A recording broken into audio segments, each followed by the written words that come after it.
For 3 years, I thought I was in a solid relationship, full of shared dreams, long talks into the night, spontaneous road trips, and the comfort of building a life together.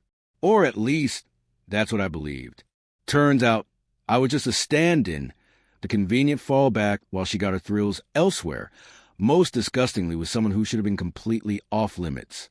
Things started to feel off during our second year. My girlfriend, we'll call her L, got unusually controlling. I'm not talking about clingy texts or wanting more time together. No, this was obsessive. She wanted a breakdown of my day, hour by hour, even down to pit stops for gas. Being late even by 10 minutes without a heads up would spark a fight. She blamed it on her past, said she'd been cheated on and that it made her paranoid. I tried to be patient.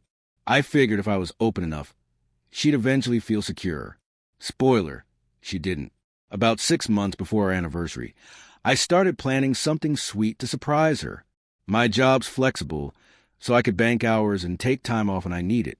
She worked as a shipping manager at a fabrication facility, and her brother, one of my closest friends, was part of the floor crew. I messaged him to help me coordinate her schedule for surprise.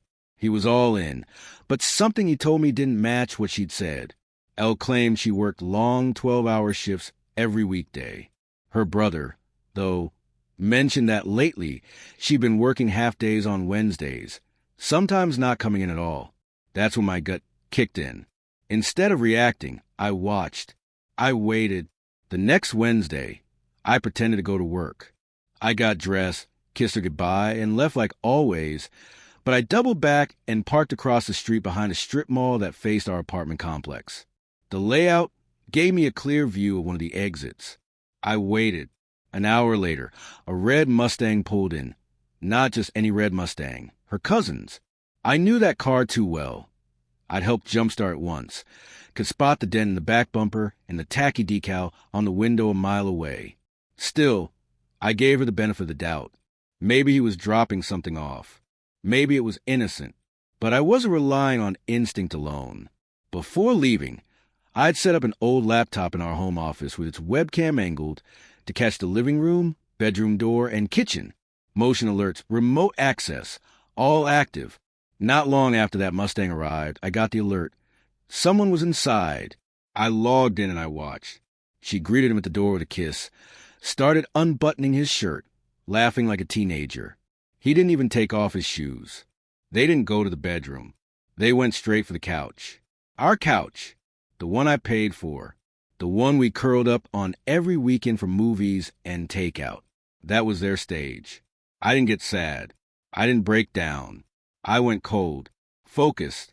I screen recorded the footage, set up a private link to the live stream, and shared it twice.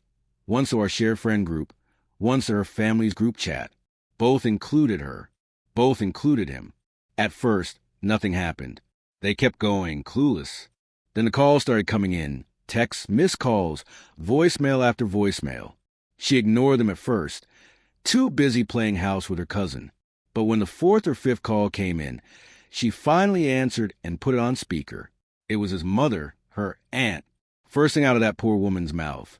Stop my son. Everything froze. Elle turned pale.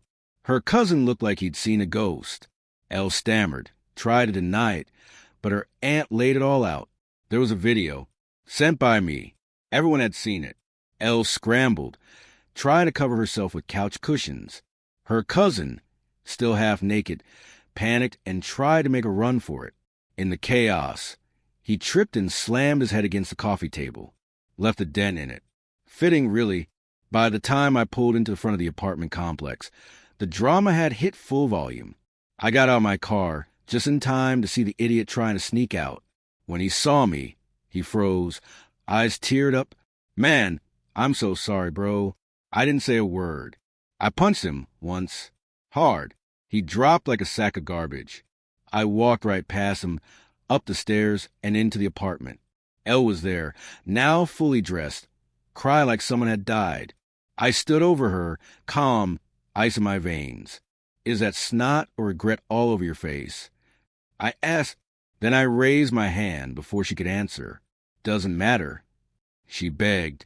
She sobbed. Apologized like it meant anything. I told her she had 1 hour to get her things and get out. Clothes, makeup, a couple dishes. Everything else? Mine. I paid for it. She had no backup plan. Her mother wouldn't take her. Too humiliated. Her brothers cut ties with her. And her aunt? She kicked her son out on the spot. Word is he ended up couch hopping before moving 2 towns away for some minimum wage job.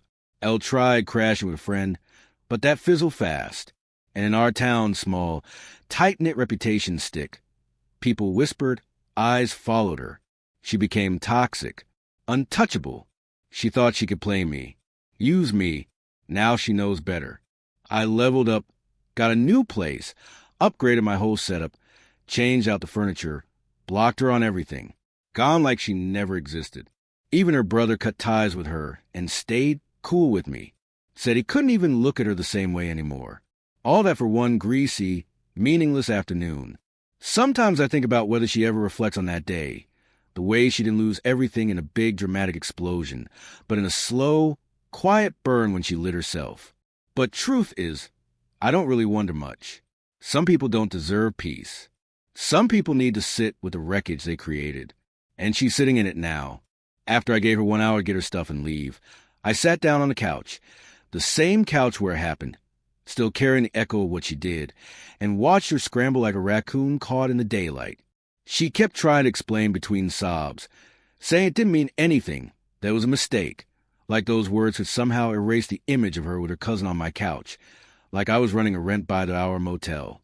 I didn't say a word, just stared. Silent. You ever see someone fall apart without you saying a thing?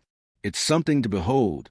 She packed in a frenzy, left behind one of her fake eyelashes on the bathroom sink, and had the nerve to try to come back for it. No chance. I had the locks changed before the sun went down. And then things got even better. That link I sent, it blew up. Not just online. Family group chats, co-workers, everybody saw it. Her aunt, who also happens to be the cousin's mom, accidentally shared it with her church group, or so she claimed. One of those, oops, didn't mean to send that to everyone kind of moments. But once it's out, it's out. She tried to pretend everything was normal, and went back to work. But the rumors followed her like a bad smell. Try managing a warehouse full of dudes after your private business became small-town legend. She couldn't last a week.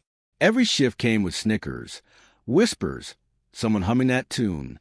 She quit, couldn't face it. As for the cousin, he caught the edge of my coffee table before he ran off. Still got the dent to remember it by. His mom didn't let it slide either. Made him do a full apology tour. Sitting across from spaghetti plates trying to explain why he thought it was cool to hook up with someone else's girlfriend, let alone family. A few weeks passed, and I started to breathe again. Then, out of nowhere, I get a text, random number. It's her. She's in therapy now. Wants closure. Closure?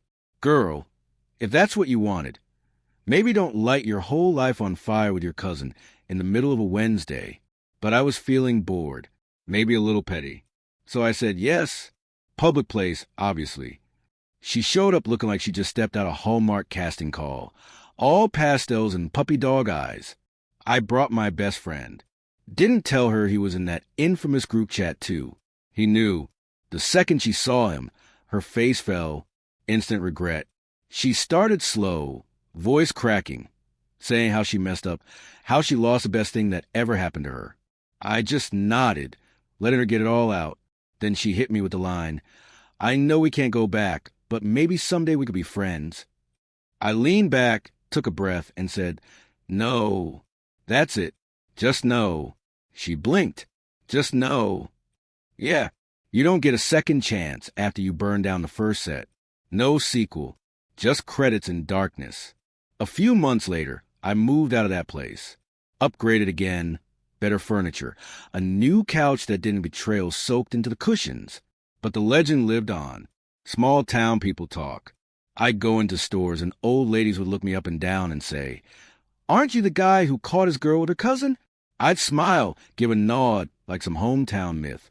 At one point, someone made me a meme, split screen, red Mustang on one side, couch with a biohazard sign on the other. Caption said, Wednesday special. She couldn't escape it. Tried to move away. Start fresh. But the internet never forgets. Some guy she dated found a Reddit post that told the whole saga like it was a grim fairy tale. He bailed before they even finished their first meal. Meanwhile, I was thriving. Went on dates, traveled, felt lighter. Ran into the cousin at a gas station once. Looked like he'd been living out of that Mustang. I gave him a nod. Didn't need to say a word. Karma was doing just fine without me. And that laptop I used to find out, I wiped it, boxed it up, and donated it to a shelter. Let it start over. Unlike her. You'd think that was the end of it. But almost a year later, I get this handwritten letter in the mail. 4 pages. She was purging her life, trying to clean her slate. Said she was sorry. Said she was grateful. I read it. Then I fed it to my shredder. 4 pages of guilt turned to confetti. No reply. No closure. Just the quiet hum of the machine and the final sound of her fading for good.